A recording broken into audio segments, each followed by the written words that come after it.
Broadcasting live from the Business RadioX studios in Atlanta. It's time for Customer Experience Radio. Brought to you by Heineken Company, real estate advisors specialized in corporate relocation. Now here's your host, Jill Heineck.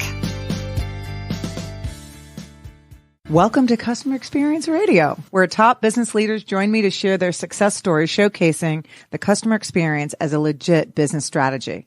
I'm your host, Jill Heineck. And I'm so excited to have Dee Ann Turner here in the studio today. Dee Ann was the first female officer at our beloved Chick-fil-A, for whom she served as Vice President of Talent and later Vice President of Sustainability. There, Dee Ann helped shape Chick-fil-A's historically remarkable culture for more than 30 years. She now speaks to more than 50 audiences per year and consults and coaches leaders globally.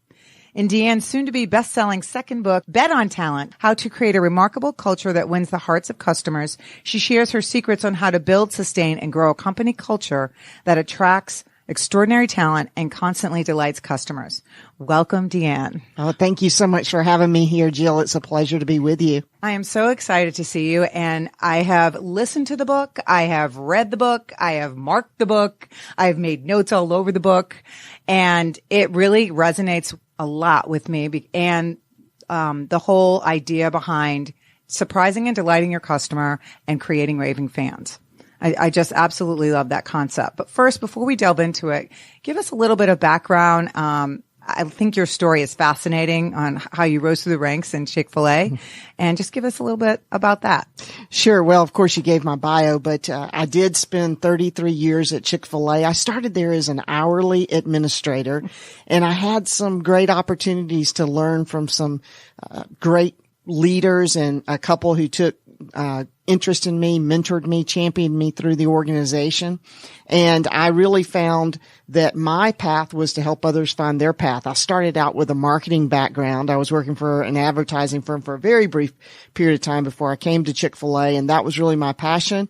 But when I finally received the job offer, they offered me an opportunity to work in human resources. And so, as it was known then, later became talent. And so I focused my efforts there, and I really thought I'd end up in marketing. And I haven't ended up in marketing again until I opened my own business, after retiring from Chick-fil-A. And then all of a sudden I was definitely into marketing. But, anyway, I retired about a year and a half ago. I wrote my first book called It's My Pleasure 4 years ago, and then Bet on Talent released recently here in September, and then I'll be working on another book set to release with Baker Books in 2021. Excellent. Excellent. So tell me a little bit about what your work is looking like now. I mean, how are you tying that into your 30 plus years of experience with Chick-fil-A? Sure. Well, primarily, when I'm consulting, I'm working with organizations that want to either create a remarkable culture or want to strengthen the culture that they have, or they're trying to improve their talent systems. And they're understanding how those two things come together, to build a foundation to win the hearts of customers. And you are still finding this work super exciting and rewarding. Oh, absolutely. In fact, I'm really having more fun than ever. Chick-fil-A was a fantastic organization to work for and a great brand to represent. But what I'm really enjoying now is the variety of the people and all the different industries that I get to work in. So recently, you just came from Colorado? Were you speaking there? I have to think about it for a minute. But yes, I was in Denver this week. I was with the good folks who really have a remarkable culture already, Canvas credit unions, which are very popular out there. Excellent. So where's your next big event? Next week I'll be with Civitas Senior Living out in Fort Worth. And I'm looking forward to being with another company with a strong culture that wants to continue to strengthen that. I love that. Well, excellent. So obviously, we talked about this a little earlier, but I was really excited to see your book tour airing on Fox and Friends recently.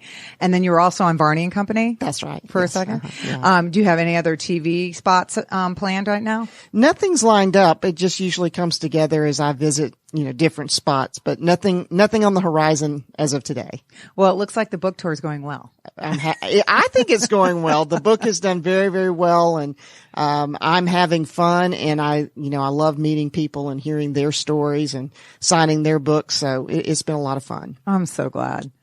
So let's talk a little bit about raving fans. I know that's something you discuss a lot when you're talking to companies about how to continue to build that remarkable culture so that you have the raving fans. And I know Chick-fil-A with Truett Cathy, that was one of the biggest things that he was trying to do with the guest experience. So can you talk a little bit about, how that all came about? I know in the book you talk about how it took 10 years for it to finally become the standard practice that the employees would then say, it's my pleasure, as a response to customers, similar to the Ritz-Carlton and how they respond. So talk a little bit about, how that became a reality. Sure. Well, first of all, it was so much of who Truett Cathy was. And he taught us all about the importance with a guest, as he called them, to know their name and to know their regular order and even to know their story too. And even back in 1946, when he started his first business right here in the Atlanta area, that's how he built the business, was having that one-on-one relationship. And he did win the hearts of customers. Years later within Chick-fil-A, even though Chick-fil-A invented the chicken sandwich, the time came when a lot of competitors were beginning to copy. Now, I personally don't think any of them were as good, Jill, and I hope you don't either, but they were copying the product, and that caused Chick-fil-A to focus on customer experience and customer service and felt like that could be the big differentiator. And one of the things that came about was this whole idea around what do we want the guest to experience? And so Chick-fil-A decided what they wanted was that every guest would experience some element of second mile service on every visit. Now, first mile service, we know what that is. Get the order correct, be reasonably friendly as you do it, and do it quickly, right? Well, second mile service was going above and beyond what the customer expected. And so that began a process where at first it was a set of rules, if you will, or procedures or practices. This is what you do. And then what we learned from that is people could follow rules, but that boxed them in. And we stepped back and said, so what's the principle to really teach? And so what was passed along to the franchisees, and they in turn taught to their team members, was this idea of make second mile second nature. And so what Chick-fil-A team members started doing, and remember, these team members are employees of 2,500 different franchisees. Right. But given that principle, instead of a stack of rules, the way they responded was all of a sudden Chick-fil-A was hearing about team members that were changing tires in the parking lot and jumping off dead batteries and going dumpster diving for discarded dental appliances and driving 25 miles away to return a wallet or a purse that had been left in the restaurant. And so, that was really the big shift. And when I think about how, that came about and how successful it's been for Chick-fil-A and why they're known for their customer service, it really goes back to those individual franchisees. They're the hero of the story. They taught the principles to their team members and they role modeled it by the leaders that they are. And then, I think there's something like 200,000 Chick-fil-A team members across the U.S. and Canada now, and they're learning from their franchisees how to do that. That's incredible. And you do have a lot of great stories woven within the book, and I think that that really does kind of bring that point home, how the franchisees have been built up and been given the tools to be able to bring this to their stores. But there's also that kind of innate passion that you can't teach someone to want to do this and to want to inspire the team in order to deliver the experience. And I find that with many companies is the issue. Right. So can you speak to a little bit about that? Sure. Well, I believe in any organization, if you're going to have the kind of customer experience that wins the hearts of customers, it starts with two things. It starts with a foundation of a remarkable culture. And then secondly, select extraordinary talent. Right. And then, by the way, the third part, I kind of jumped ahead, but the third part is teaching those principles that create amazing customer experiences. And then when you repeat those amazing customer experiences again and again, eventually the combination your brand becomes known for legendary customer service. So let's go back and talk about extraordinary talent. Chick-fil-A is a good example of this because where Chick-fil-A, at least at the time I was leading talent all those years, we put our focus in selecting those franchisees. It was we like to say that people decisions are the most important decisions that a leader makes. And of those decisions for a brand like Chick-fil-A, who you give the keys to the restaurant to is the most important of all of them. So we put a lot of emphasis and effort on that selection. And you've probably heard the stories about the tens of thousands of people who inquire every year to be a Chick-fil-A franchisee versus the number of opportunities that are actually available. But as I went about selecting talent, and what I continue to advise my clients now is that really there are three criteria. And the first is character. You want character that matches the organization, because really your organization's culture is made up of the combination of the character of everyone who works in the organization. So start with character and look at somebody's character and their values, purpose, and mission as it whether or not it matches that of the organization. Right. And then secondly, you're selecting for competency that matches the role. And not just the current role, but I'll give you an example. When I was selecting franchisees for Chick-fil-A, I knew there came a point where we went from a mall-based organization to freestanders. Right. Well, that's a totally different restaurant to run. And so there was a part of my career where I had to make that shift in my selection, that I might be selecting them for a lower volume mall, but I had to see the potential and competency and leadership ability that in the future they would be able to run a much higher volume freestanding restaurant, or maybe two or three of them given the opportunity. And so then finally you're selecting for chemistry that matches the team and how well someone fits into the team. Are they going to bring the best collaboration so that team can be successful? So that's the criteria that I think of when selecting extraordinary talent. And that talent's going to be an important element to the customer experience. So what I do know about the franchise models is that initially, or part of your customer base starts internally with franchisees, because you have probably had to build some kind of experience model internally to, once you select your franchisee and they accept, then we have to shape them in order to then shape their teams in order to then serve the end user, the customer in the restaurant, right? So can you talk a little bit about what those processes look like, or how you're counseling your clients when it comes from internal to external experience? When I talk to my clients, I'm talking, one of the things I really focus on this idea is there are certain rules every organization has to have. I mean, if you're in the food business, you want to have rules around food safety. If you're, if you're an accounting firm, you're going to use generally accepted accounting principles, and we could go down the list. But an organization thrives when there's a really good balance between rules and principles.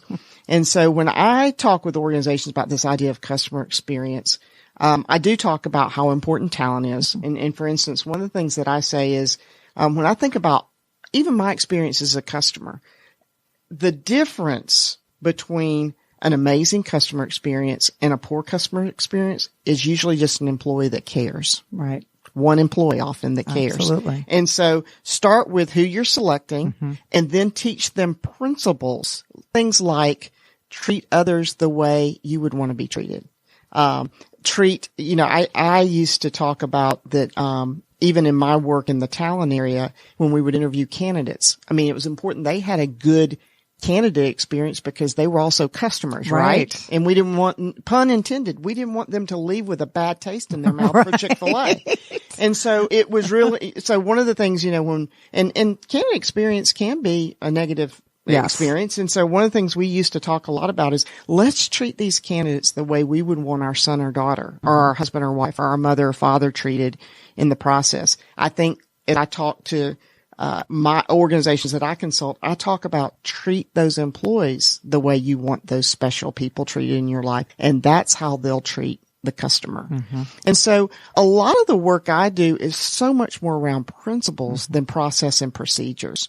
And it's principles for a very select set of talent, because you have to select talent that can thrive in an environment of principles. If you select talent that has to have a stack of rules, then they can't deliver on what we're talking about here. Right. And so speaking to that, would you say that that also leads to the empowerment of the team to make decisions to serve the customer in a situation instead of having to run every decision up the flagpole every time an issue might arise? So, we recently had Horst Schulze here, yes, formerly of the Ritz-Carlton hotels.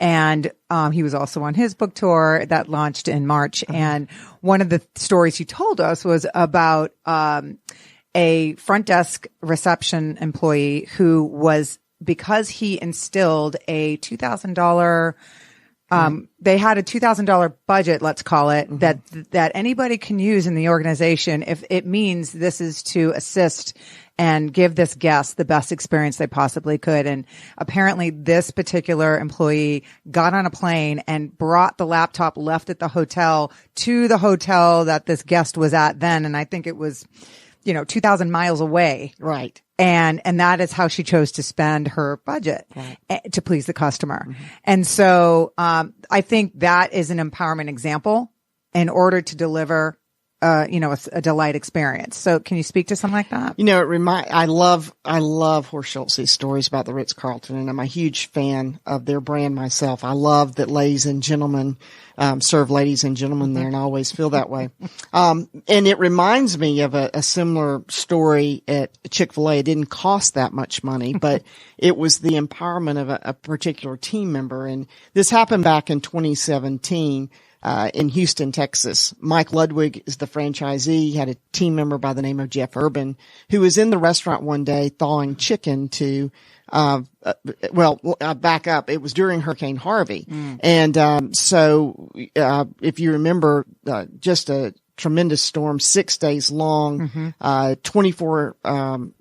33 trillion gallons of water fell on Houston during that time. Mm-hmm. I mean, disastrous. People were in their homes. The water was rising. Mm-hmm. And that was happening, that day at that Chick-fil-A restaurant, and they were closed. But often as when utilities and, supplies permit, the Chick-fil-A will be open to serve first responders and others who have, need food. And so this was going on in the Chick-fil-A that day. Jeff Urban was thawing chicken for that purpose. And he saw the phone was ringing, and he recognized a guest that was very familiar to him, J.C. Spencer. And he thought, well, I'll just pick up the phone and let Mr. Spencer know that that the restaurant's closed. And he said he's probably calling for his regular order. Well, when he picked up the phone, Mr. Spencer told him, he said, Jeff, I need 2 breakfast burritos with extra egg and a boat.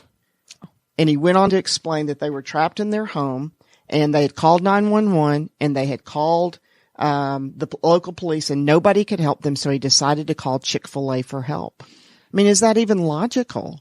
Well, it's logical if you're accustomed to somebody going above and beyond. And so Jeff was very empowered to help Mr. Spencer. He didn't say, I'm sorry, we're closed. We don't have any burritos or a boat.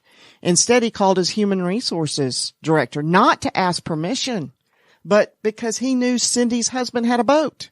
And so he sent the boat over, and they went to pick up the Spencers. They found 2 jet skis along the way to put them on so they could put their precious belongings there in the boat. And so anyway, that's just one of many, many examples of exactly what you're talking about. People can be empowered, and sometimes it costs a lot of money in Horst's example, and sometimes it's just about caring and about kindness and about treating people the way you'd want to be treated. And I think to your point earlier, you have to lead by example, and you can't necessarily teach that passion to want to care for people. But when you are focused on the training that you were doing in principle mm-hmm. versus rules and structure, I think that makes a big impact. It makes such a difference. And obviously it has. Yeah. And I think what you just point out is really, really important. It's not just about process you can have that list of things for people to do, but it's about leadership, role modeling it day in and day out. Right. And I have no doubt in the case that I just told you about that Jeff Urban saw that in his franchisee, Mike Ludwig, on such a regular basis that he knew exactly how to behave in those circumstances. It's I think it's incredible. And that is the way businesses and people should function during a situation like that. But in any case, when someone is asking for help, it should be second nature for a company to respond like that, in my opinion. But we have a long way to go because there's a lot of companies, right? That's right. That's right. So one of the things that I know about Chick-fil-A is that, they're trying to forecast what the customer will want eventually. And how do they meet or exceed those expectations today? So how do you coach clients on how to, be a fortune teller or, have ESP and figure this out for a future customer in order to continue to surprise and delight them? Well, I think that, it goes back to this whole idea of, okay, so if you're in this circumstance, what are you going to want? And I think it's also recognizing trends. And I talk about this with a lot of clients. I mean, everybody wants it faster, cheaper. Right. So how are you going to meet some of those needs? I think back to, even with, Chick-fil-A with the drive-through situations, there were so many different options they could have chosen. They could have built, bigger restaurants, but that wasn't going to help Chick-fil-A with all the restaurants that they had at the time that were already open, to handle those drive-throughs. And there's all kinds of technological, solutions that you can come up with. And I think Chick-fil-A did something really great for their customers. They came up with both a technological, solution to their long drive-through lines without taking the opportunity to make an emotional connection with the guest.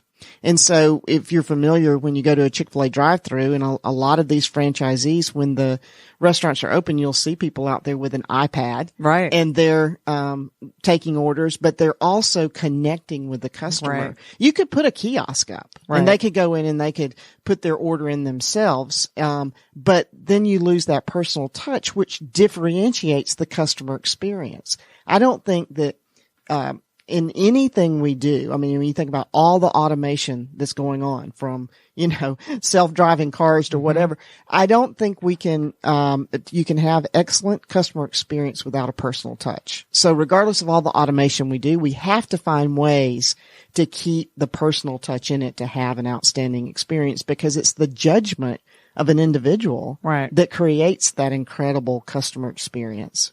I think about one of my favorite experiences of being delighted myself. It's been a little while, but it's such a good one that I have to share the story. Years ago, my husband and I took a trip to Hawaii. And back in those days, I had a lot of frequent flyer miles. And so we went on this trip on frequent flyer miles. And, they had, back then, when you took a trip and you got the free tickets, you also got hotels and rental cars. Now, the key was you had to keep moving back and forth between the hotel and the, you'd have to move to a different one to get the next free one from that brand. And the same with rental cars. Well, we hit a snag one day. We were with the rental cars. We turned in one. And we walked across the street to pick up our free economy size rental car in Hawaii. And the place was full of people. The American Bar Association had just gotten out. The whole place was full of lawyers waiting on their cars, and there were no cars at Hertz that day. And, lots of angry people not being very nice at all to the people who were working there. Well, we considered our car was free. So we were going to be last in line to get a car. And, anyway, it got time for us to go to a luau, and we said, hey, do you think you could take us over? It's not very far away, and just drop us off, and then we'll come back later. Maybe you'll have a car for us. So they took us over. They drove us in this really nice brand new Mustang GT convertible. And we were young at this time. I mean, it was like a second honeymoon for us. And so we went to the luau. They picked us up afterwards in the same car, and they brought us back. Well, we got back, and that place was still full of people threatening to sue them for not having a car. And the agent asked us if we just step to the side and let her take care of one customer, and then she was going to get our car for us. And so she took us out back, which was kind of strange. And there sat that Mustang GT convertible. And she said, this is your car. She said, we appreciate how patient you were with us. And she cared about our experience. She cared that our vacation had been impacted, that we had been delayed. And she used her ability to serve the customer by providing us a very memorable experience. Now, what I didn't tell you is that's been 30 years ago. 30 years ago, huge. And I've never forgotten it. It's still my best surprise and delight story. That's great. But I'll tell you something more recent. Yeah. Cause I have another brand story that I love to tell. Yeah. So I don't know where you shop, Jill, but I have a local Chico's, that I shop in, and, the Glenda and Barry and Lou all take care of me there. In fact, they probably know I'm here interviewing with you today, but they always ask about where I'm going. They know my sizes, my styles, my favorite colors, and they're always ready to not just serve me, but to go above and beyond. They call me when they know I've been looking for something, and I don't have to keep calling back. They call me and say, hey, we found it. It's here. You come by when you're ready. When I'm out of town and traveling all the time and they have those special giveaways, they always save one for me. I mean, and then the best part is when I go in and they ask me about my mother and they call her by name. That's what great customer experience is. Your customer's name, their regular order, and their story too. And what you're doing and what you've talked about in the book is creating personal connections. And what that does is just create that loyalty, for you as the customer, because this is what you're carrying with you. As you say in here, those experiences linger longer. Right.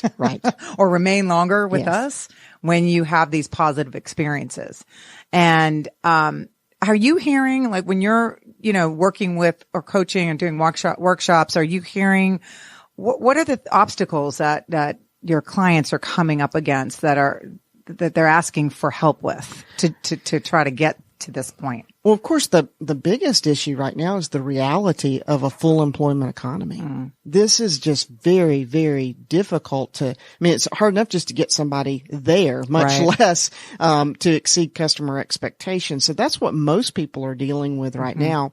And as we talk about that, we recognize that in some way, you kind of have to just survive where we are. It'll change eventually. Right. This cycle of full employment economy, I've seen this 3 times in the last 35 years, and this by far has been the worst. But it will change. And unfortunately, it'll change because the economy will change. And what you're meaning by that is it's challenges to get people to apply or to come in or show up for the job, or it's to apply, to work there. Yeah. And, I talk about selecting talent versus hiring people. Right. And you read the difference. Hiring Right. people, sticking a warm body there. Selecting talent is finding the right person, for the role. So when I talk to organizations about this, what I say is, we know this is going to happen again. So start preparing now. Work on your culture. Right. Make your culture a place that people will want to come and work. Right. And that way, when you hit this again, you'll be one of those people that have people waiting in line to work for them, which actually, some of the organizations I work with, their culture is so strong that that's how they're overcoming this current problem. People still want to work for them. They're still the desired employer. That is huge. And I think, that resonates a lot with small companies, large companies. It doesn't matter. And are you working with specifically larger companies and you're talking about this, or you're talking to companies that are within growth periods? I mean, where are you? What are you referring to? Yeah, I'm working for companies as big as $14 billion in revenues a year, and I'm working with some small entrepreneurial family startups as well. So it's everybody faces that. But sometimes it's easier for the startup because it's easier to start with a remarkable culture, and build those elements in of a meaningful purpose and a challenging mission and demonstrated core values than it is to go and repair all that later on. I hear that. So, one of the things you talk about is, the failure. It's not the failure to deliver that the guest remembers. It's how you react and respond when your products or services fail to deliver. And I absolutely love that. Can you talk a little bit more about that and that concept? Sure. Well, what people remember is definitely your response. And you can certainly win somebody back over that you've disappointed by the way you respond. So I think the first thing that we have to do is to listen and then apologize and then find a way to make it right and then thank them again, both for their feedback and their loyalty as a customer. I love that. I think exceeding previous expectations is, that, like you said earlier, the memory lingers longer, like your hurt story. Are you giving your clients any bits of advice or tips on how to implement something like this? Or is it just going to depend on the culture that they're in already? Well, usually I'm working at a pretty strategic level, so I'm not doing the tactical training, to be honest with you. We kind of know what those principles would look like. I talked about some of them, listen for the feedback, apologize, make it right, and then thank them. That's a good example of some of the things we talk about. But strategically, what we're really looking at is if we want to provide outstanding customer experiences and win the hearts of customers, then the culture has to be right, both for the team members and to engage the guests who come in, and then have the right talent that's delivering that. And then the rest of it is a whole lot easier. If you select people with great judgment, then they have the judgment to do what needs to be done to serve the customer. What would you say, and I'm just curious, popped into my head, what would you say is the percentage of your clients' workforce that has to be kind of, maybe we cut bait because the culture is suffering because of a specific part of the current workforce. And I know being in a full employment economy, that's hard because you're trying to bring talent on. Right. So how are we cutting bait if we have to in order to save the culture? And are you seeing a lot of that? Yeah. So most of the people that I'm working with, one of the reasons they call me is because they're not willing to settle, even in the most difficult of times.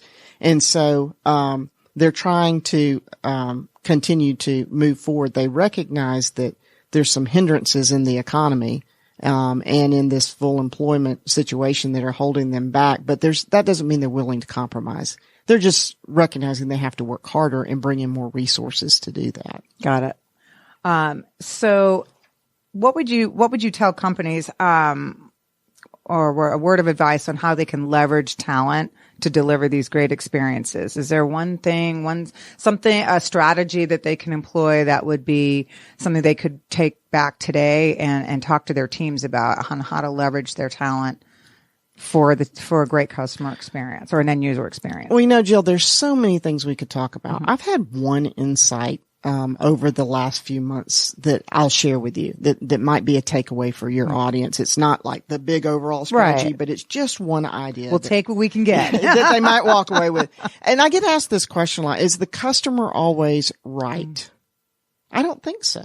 Sometimes Horst said the same thing. The customer isn't always right. The customer is not right when they're abusing an employee. And we've seen examples of that. They make the news and social media when they do that. There are times when the customer is not always right. And what I talk about with my clients is this: don't make the customer wrong. So I think for an hourly team member, that makes a whole lot more sense. Huge. To teach that principle. It's like, no, they're not always right, but what you don't want to do is make them wrong. And so anything you can do to correct the situation without having that argument, are they right or are they wrong? It's like they could be wrong, but let's not make them wrong. Let's not make them feel wrong because we want to win their loyalty. What I'm taking away from our conversation right now is it's perspective. You are changing the perspective of the talent that is, trying to deliver these experiences. You're changing their perspective by training them on these principles. And I think that speaks volumes for how Chick-fil-A has succeeded and your impact and footprint on the organization. And as you're bringing that to the rest of us in the world, it's fantastic. So where in customer experience, I know we're talking about talent. So obviously that's the number one investment that you'd make, the company would make. So is there a second investment, a tool or another something else that you would recommend that companies would invest in order to continue to, prop up the talent, but also give them the tools to deliver the experience? Absolutely. So yes, I think of all the people decisions we make, selection is the very most important one. If you get that one right, then the ones that follow, how they're trained, developed, get promoted, compensated, all of those will be right too, but you have to start with the right selection. So that really takes me to the second thing I recommend which now you have this talent, you need to steward it.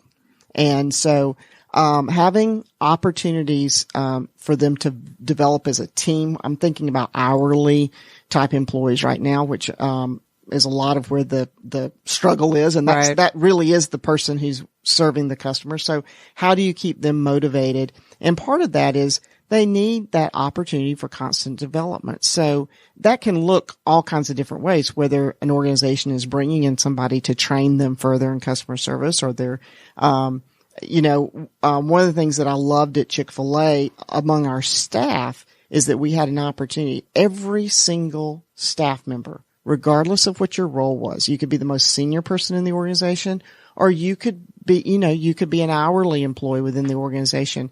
Everybody had a development budget. And so that's a very important part of talent stewardship. And so, as I worked, with even some Chick-fil-A franchisees, I see that in there they have modeled that. And they have development budgets for each of their team members, depending on what their role is. A leader might have a bigger development budget and somebody else might have a smaller one, but that everyone's getting something all the time. By the way, that's really important to retaining talent today, but that's an important need of millennials is to have that development. I think the other thing that is an important principle when you're working is that you've got to role model the behavior that you want. And I talk about it in terms of servant leadership, right? But it looks like this. So one is when they're in the trenches, you need to be in the trenches with them. And it's easy to and not to ask them to do things you're not willing to do yourself. It's not necessarily, if I'm coaching a franchisee, it's not necessarily their job to clean the bathroom every day, but it's not a bad idea. I knew one franchisee that every new employee learned to clean the bathroom from her for two reasons. Number one, she wanted them to do it correctly. And number two, it was so that they could see that she's willing to do that. So I think that's a really another important point. Simon Sinek talks about leaders eat last. Well, leaders need to do a lot of things last when they're setting an example. If there's a line, they need to be the last one in it. And sometimes that's really hard because you are afforded privileges as the leader, and sometimes you have to step back and let other people have those privileges instead. So I think the idea of this servant leadership is really, really important too, if you to steward the talent and help demonstrate some of those core principles so that they in turn will provide an excellent customer experience. And what I love also about that is that you have the leader in the bathroom, cleaning the bathroom, and it also reminds the leader of what cleaning a bathroom is and what that employee goes through. And they say, and as a realtor, they say that every 5 years, a realtor should sell their house, pack up and move so that you can continue to connect with your clients as they are going through this. Cause we're selling lots of houses every year and we deal with a lot of people moving, but we physically I'm not doing that every time or every 5 years myself. So I think that's an interesting connection. So what I have done is try to go sit in on the moves so that I can still connect with that pain and potentially help them through it, because I know how painful it is. I don't necessarily want to do it again, but I understand that and I can appreciate that principle. Jill, it's funny that you mentioned that story because that was one of the ways that we did that at Chick-fil-A too, was to connect with what it's like to be an actual team member. So the staff members at Chick-fil-A, now I'm not sure it was always great for the operators. Sometimes I think it cost the franchisees, it cost them more money to have the staff members there. And I'll give you a couple examples, but we dressed in a team member uniform and we went to work and we worked a regular shift and one poor franchisee had me on milkshakes all day. I think I ended up with more milkshake on me than was served, and that probably cost him money. But I'll never forget this. Another one had the idea that I should stand at the cash register. Now, let's not forget how easy cash registers can be. Right. Now, because you just press, sometimes you just press the picture, right? But don't forget that customers about 75% of the time now have special orders. Right. And so, that's the hard part of it. But anyway, our name tags at Chick-fil-A had the years of service on it. So mine at the time had like 30 years of service on it. And I'm at the cash register and I cannot find the right button. And the customer looks at me and says, "You've been here for 30 years and you can't do this yet?" So from then on out, when I worked in a restaurant, it had my first name only and no years of, I just had what said in training. That's fantastic. So did you finally figure it out? I never was really good at that. I was best at, what I love most is walking around the dining room and cleaning up messes and talking to guests and thanking them for coming to eat. Hey, listen, you know where your strengths are. You're going to go around and connect with the guests. Yeah. Every restaurant needs that. Now, whoever thinks that, there's a lot of skill, for whether it's a cash register or preparing fresh made food in the back or especially running the drive-through. That's the busiest part of the restaurant. I love it. So tell me, is there any special way that you at Chick-fil-A or now in your business are helping clients measure customer experience? Well, again, most of my work is not at the detail level of that. But most every organization that is trying to accomplish a better customer experience, of course, is measuring it. We can't get better at doing something if we're not measuring it. When I was at Chick-fil-A, and there are numerous ways that that's measured, through customer service monitors and so forth. But one of the things that we did is it was such a big part of our mission statement. And so I talk about in the book that a remarkable culture includes a challenging mission. So at Chick-fil-A, for years, their mission was to be America's best quick service restaurant at satisfying every customer. And again, they didn't just use one measurement, but they had several measurements that they used to determine when Chick-fil-A franchisees and their team members achieved that mission. And once they did, then we set a new mission. And that new mission I loved because it was 2 words and it's easy to remember. Be remarkable. And that meant to be remarkable, first of all, in the product, excellence in that. Secondly, be remarkable in service. And that was defined by going above and beyond what the customer expected. And then lastly, create remarkable experiences. And so you see that at Chick-fil-A, not just in these random stories that happen like the boat that I told you about, but very intentional things like daddy-daughter date night that happens at the restaurant, things like that. So, that's really, so when you're measuring, I think there are all kinds of tools to measure with. And I don't really have a recommended one because there are so many great ones. I think the importance is that you're measuring against a goal that people, really can rally around and that causes, the organization to move forward and not just measure for the sake of measuring, but actually, to achieve an important mission. I love that. So I saw that you are now on Amazon UK. Yes. A friend sent me that. It's like, okay, Chick-fil-A has now I don't know this for a fact. I read this just like any other customer, but I understand they're piloting a new restaurant. That's what I read in the media. So, not heard that from any confirmed source, but I read in the media that in Reading, UK, there's a pilot restaurant going on in Chick-fil-A for Chick-fil-A right now. So I'm hoping a lot of them want to read Bet on Talent and learn a little bit about while they're sitting at Chick-fil-A. Yeah, that would be terrific. And if they want to send me a picture, I would love to see that. That would be fantastic. Yeah. So tell me, where can people find you? Yeah, absolutely. So my website is deeannturner.com, DEEANN Turner.com, and most all the social media platforms, LinkedIn, my Facebook author page, which is Dee Ann Turner Author. And on Twitter and Instagram, I'm at Dee Ann Turner. Fantastic. I so appreciate you taking the time out to be with us today. I mean, this is incredible information for our listeners, and we wish you the best on your book tour. Thank you so much, Jill. It was my pleasure to be here.